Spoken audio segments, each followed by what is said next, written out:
చెప్పించుకోవడానికి రండి. జరిగింది జరిగినట్టు చెప్తాం, జరగబోయేది జరగబోయేటట్టు చెప్తాం, ఉంది ఉన్నట్టు చెప్తాం, అంతా నిజమే చెప్తాం. రండి కూర్చోండి. రా నాయనా రా, వచ్చి కూర్చో.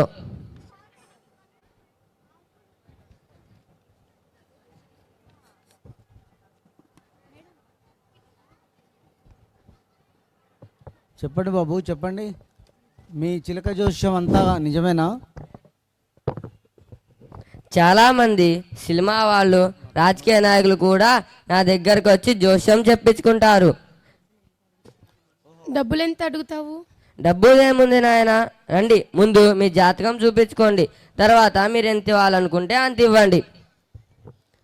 రావమ్మ చిలుకమ్మ, బయటికి రా తల్లి. ఇదిగో ఈ పెద్ద తన భవిష్యత్తు తెలుసుకోవాలనుకుంటున్నాడు. నువ్వు చెప్పింది ఎప్పుడూ తప్పు కాలేదు. ఒక్కసారి వచ్చి ఈ పెద్ద చూసి కార్డు తీయమ్మా.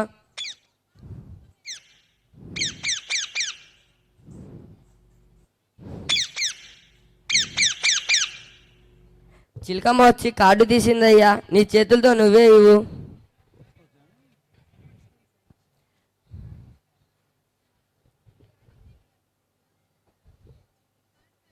ఆహా, ఓహో, అద్భుతం, అమోఘం. నీ జాతకం ఎంత బాగుందంటే నీకు ముందు ముందు రాజయోగం ఉంది. నీ కింద 100 మంది పనిచేసే అంత గొప్పవాడివి అవుతావు. నువ్వు స్థాపించిన సంస్థ నుండి ఎంతోమంది భవిష్యత్తుకు పునాదులు పడతాయి. కల్మషం లేని ఎంతోమంది విద్యార్థులను తయారు చేస్తావు. సంస్కృతి సాంప్రదాయాలు విలువలతో కూడిన విద్యను అందిస్తావు. నీ అదృష్టం అంతా నీ సతిమణి రూపంలో ఎప్పుడు నీ పక్కనే ఉంటూ నీకు చేదోడు వాదుడుగా ఉంటుంది. నీకు అంతా మంచే జరుగుతుందయ్యా. ఇంత శుభవార్త చెప్పిన నా చిలుక కోసం ఎంతో కొంత ఇచ్చి వెళ్ళొచ్చు కదయ్యా.